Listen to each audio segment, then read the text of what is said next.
Okay, let's start this, baby. Wait, play that for the beginning of Hunter's music. Oh. Yes, But you gotta go to the Bing Bing Boing. the Bing Bing Boing, whatever was on. Welcome to Salty Vibes with Heather. Today I have my son Hunter on here, and this is in his brain 24/7. You know how like Joe Rogan has like the person on the side, typing? No, not That's Chase. No, like typing up stuff for like research. Like I forgot the guy's Jamie or something on Joe Rogan. Yeah, he's the guy. He has the guy on the sidelines making like looking stuff up and like making facts straight. That's gonna be me. That's gonna be Chase. All right. Well, today we have my son Hunter. He's my oldest. We're just talking this. Yeah, we just talk. It's a green light, right? Yeah, there's a green light. I'll be the fact checker. Chase is the fact checker, the fat checker in the background. We're in Costa Rica on our family vacation, and this is my son Hunter, my oldest, and he's here to just tell a little bit about his life story, and then I'll do a couple life coaching questions at the end, and he's going to tell a little bit about what he's gone through, and yeah, here he is, Hunty. Hola. Hola, mucho gusto. I got Duolingo just to fact check. Okay. Fact check. What do I start? Where do I start? What do I talk? You want to talk a little bit about your life and start from the beginning? You can start from whatever, your testimony, anything you want to talk about, what you've gone through. Spanish. And then I can ask you some questions at the end. Can you start with asking a question real quick so I can? Okay, so get me rolling on this. Yeah, let's get you on. My brain's not thinking. I'm stuck. How old am I? How old are you, Hunter? 26. I want to talk a little bit about what your life has been like since the 26 Chase. Years that you've been alive. Chase. It's kind of funny to add the little commentary. I had Uncle Phil and Uncle Nick in the same. What was the question? Just tell a little bit of what has been going on in your life for the last 26 years. Yeah, do you speak English? Yeah, sí. No español. Well, I just getting to do a lot of traveling this last year. Here in Costa Rica with my family. That's been fun. But just started getting back into the swing of things, back into being a functioning adult human, which is a lesson every day.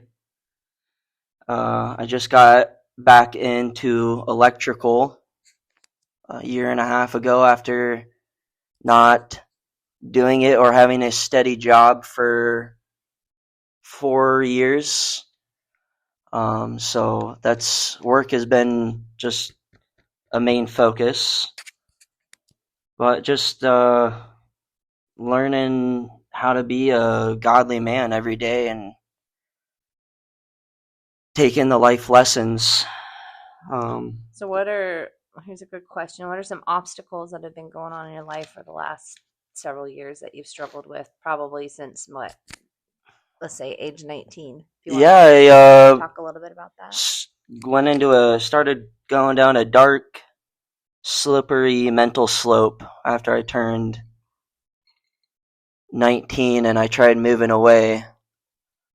I moved to Arizona. I lived with my grandparents for about a month, and then I moved out and lived with a family friend and rented from him. And I started noticing some changes in the way I thought and processed things and just experienced life and interactions with people, my work, how I took care of myself, just everything. And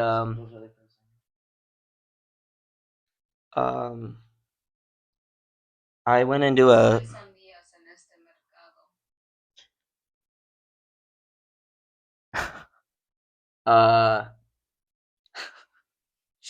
You totally messed that up. Keep going. I lost my train of thought. You went into a dark... Yeah, I went to a dark place, and I was far from family. I was angry with the world. I was angry with myself. I was angry at God. I told everyone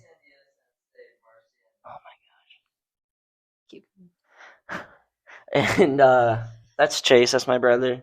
I love him. We're in Costa Rica. He's trying to learn Spanish in one night.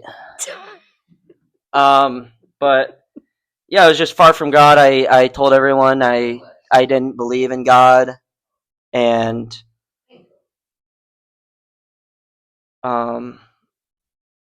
I quit my job there. I didn't leave my room for days on end. I started really getting into drinking and noticing some just things happening in my life, mental wise, how I took care of my diabetes. I moved away out of state to Arizona. How long have you been a type 1 diabetic? Let's go back to that for a second. I was diagnosed, was it September 2011, right after my 12th birthday. So what's 13 or 14 years? Yeah, it's been a long time. 14 years now, over 14 years. Want to talk about that for a minute really quick? Yeah, we can go to that. It's kind of got to why you went into your dark space too. That's kind of like the start of it, probably, but it took several years to. Yeah, I got to experience what it was like to be a kid up until 12. Pretty, normal life. And we went to a family reunion in Washington State, and I had my birthday down there. And when we got back, we started noticing some symptoms, or my mom did, flu-like symptoms, and they just kept progressively getting worse and worse as the weeks went by. And I was already a pretty small kid. I probably lost like 20 plus pounds, something like that. I lost a lot of weight. Skeleton. Yeah, I was very unhealthy looking. I was started having accidents. That was a weird symptom. I started using the bathroom, drinking whatever I could get my hands on. I couldn't keep down food. I would just throw it up. And eventually my mom's like, okay, this something ain't right here. So she took me to pediatrician, pediatrician. Yeah. And they're like, you need to get him to the hospital right now.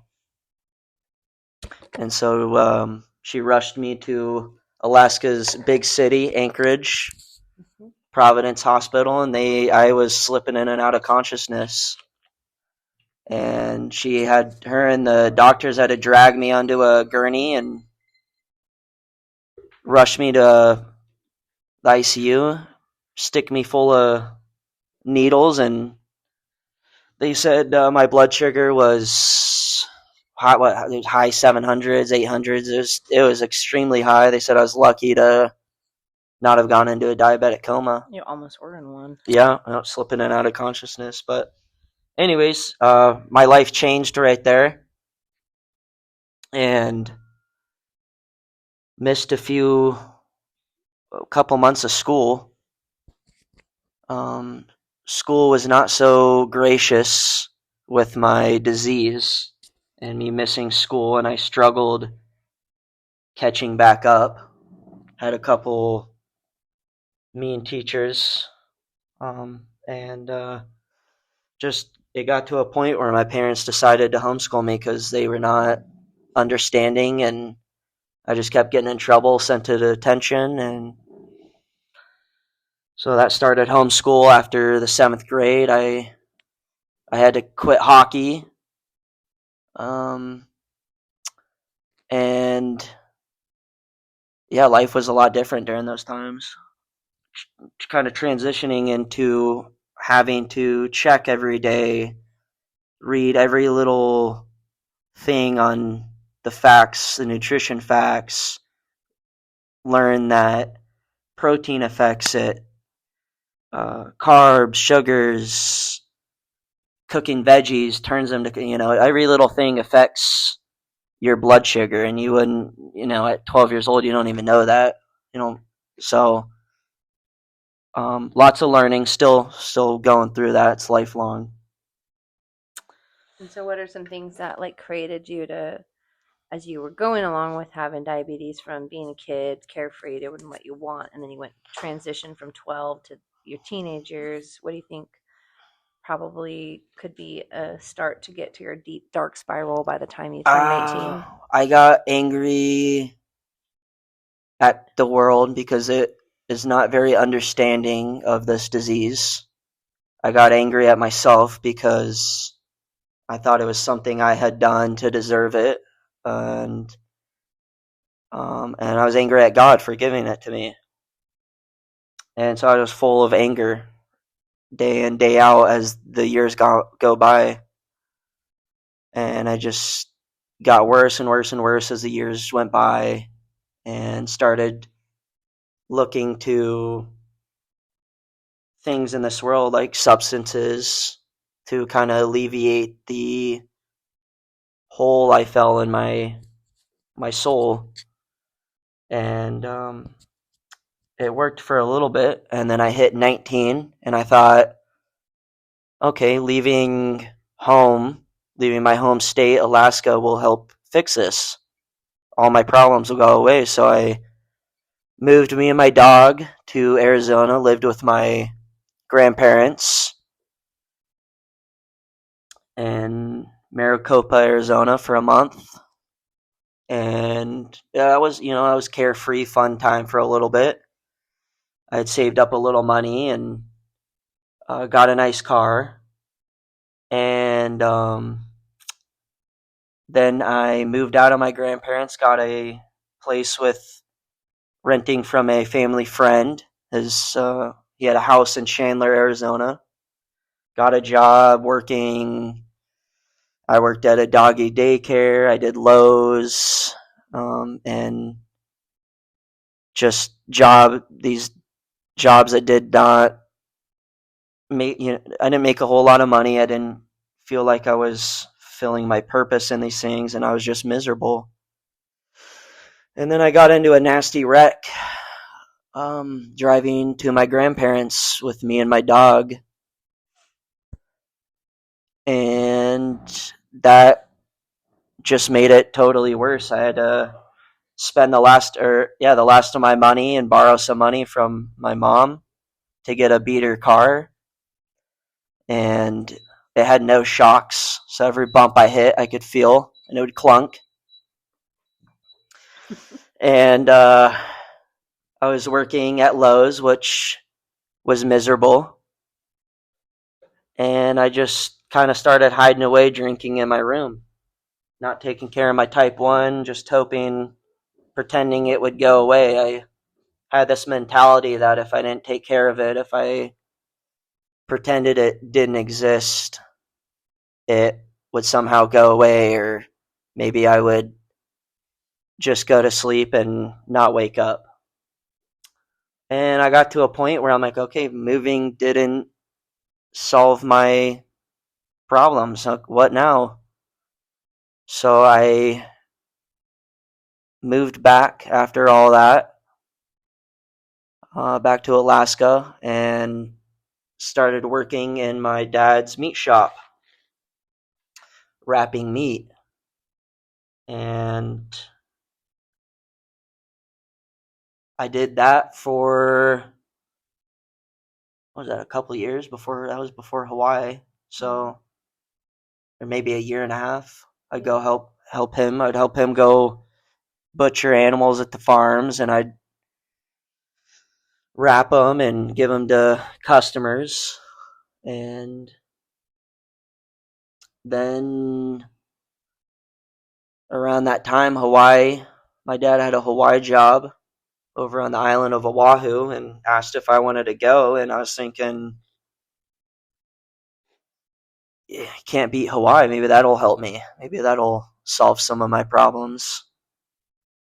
And went and made good money over there. Got to enjoy beautiful island of Oahu for off and on for a few years.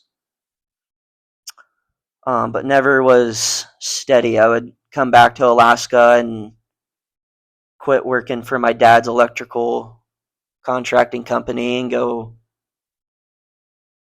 be jobless for a little bit. I go do dog training for a little bit. I worked at a restaurant for a little bit. I tried firefighting. I tried all these things that I thought would give me purpose in this life, and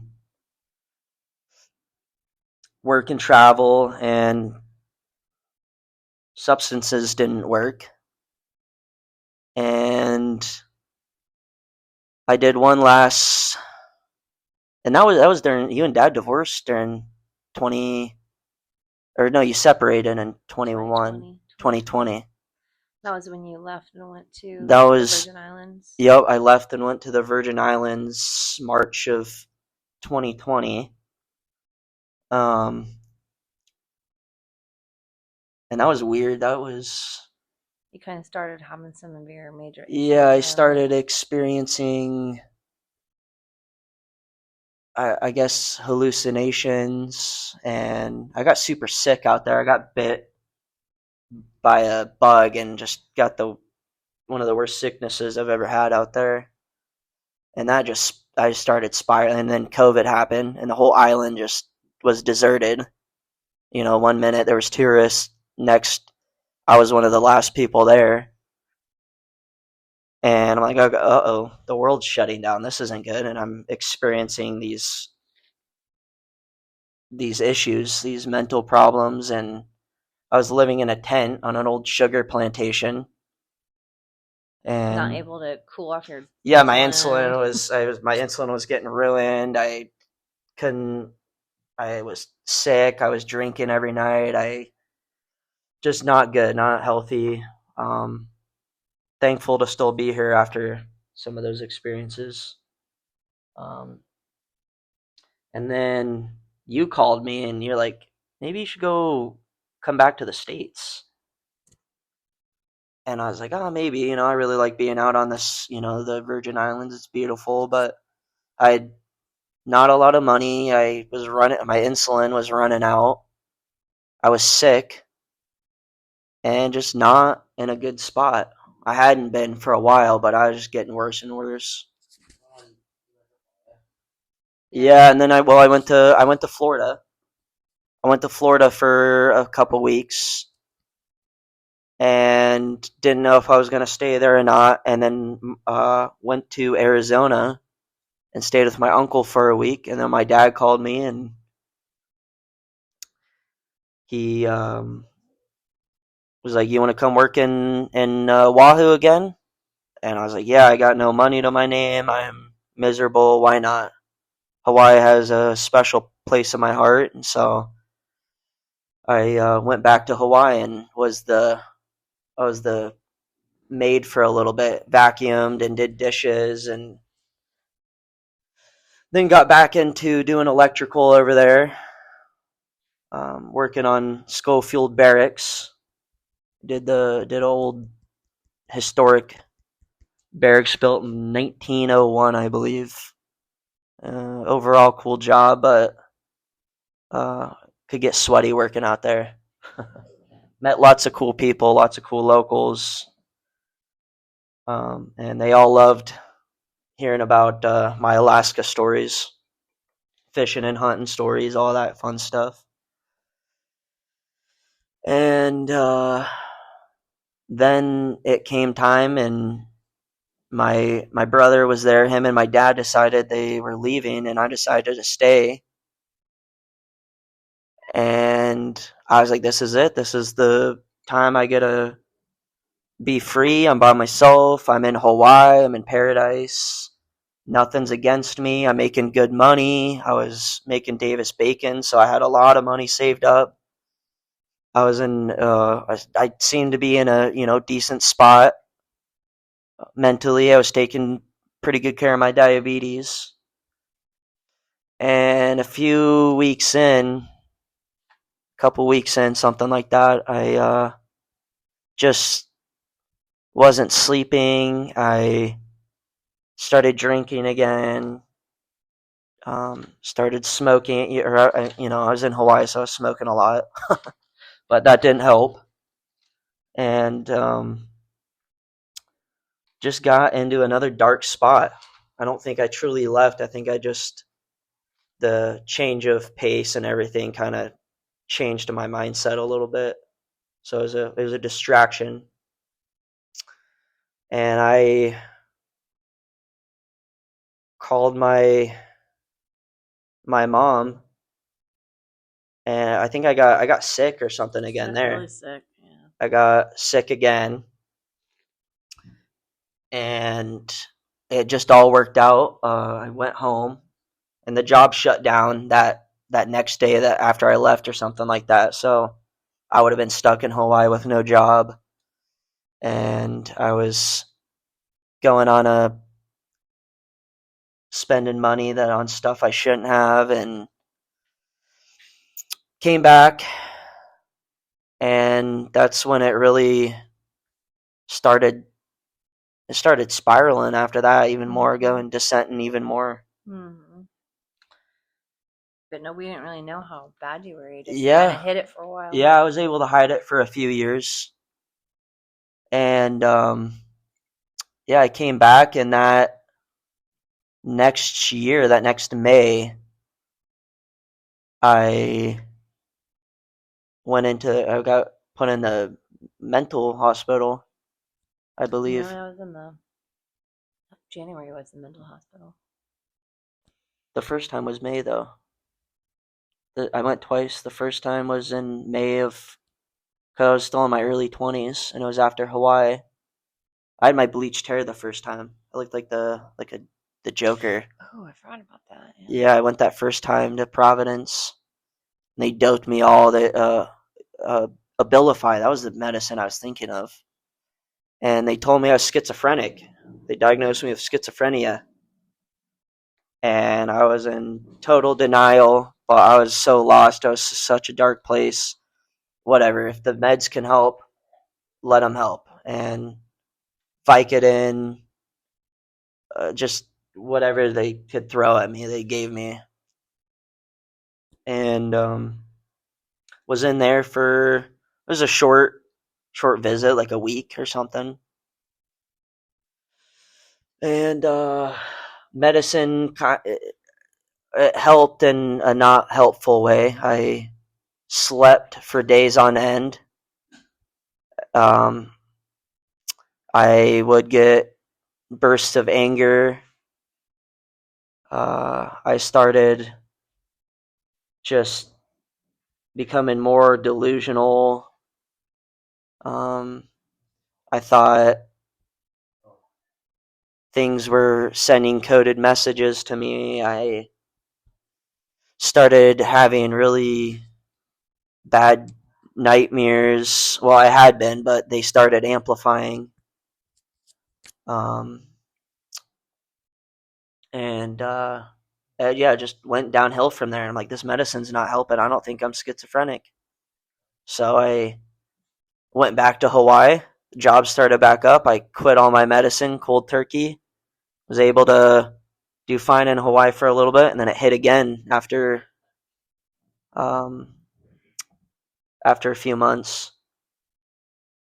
And that was off and on for the next few years. Just struggling. I quit electrical. You were also in counseling and stuff at that time, right?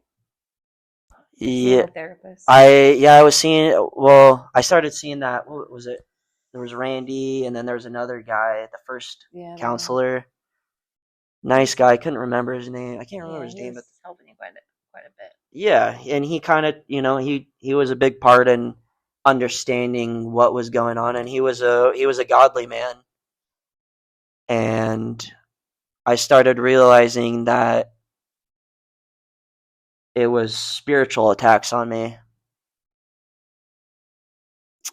But you didn't quite know for sure though at that time, because then I think it was January of 2023 when you just totally hit that final wall. They put you on that medication, and 2023. Yeah, that was when you were in the hospital at Matsu Regional, and they were like, you were in that little ball, and you were mad. Oh yeah. I saw you. That was your final. That was I forgot. That's already been, that's already been almost They 3. had It's you on been a 3 different years. medication at that They time. then they told me I was bipolar. Well, it was schizophrenia. Then it was bipolar type 1. Then they said it was borderline personality disorder. And they were just throwing all these names out here with a bunch of different medication. And it numbed me at a point where I was like, I didn't feel much except anger and hatred. And I'd go days without sleeping, without the medication, and then on medication, I'd go days of sleeping. I started hiding away more. Um, every little thing was a coded message to me. People were out to get me. I thought everyone was a spy of some sort staring at me whenever I went into a public area, out to get me. So I had to keep my guard up. I'd quit cold turkey on the medicine, get back on it, go through the withdrawals, and just would make everything worse. Um, but yeah, after being on the medicine for a little bit, I started realizing like this isn't life either. And then I went to another Christian counselor and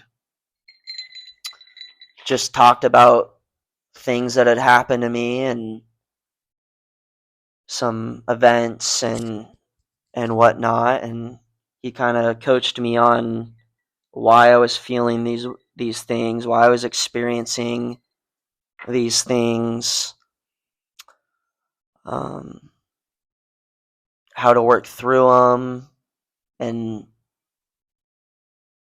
that as that started happening, I started realizing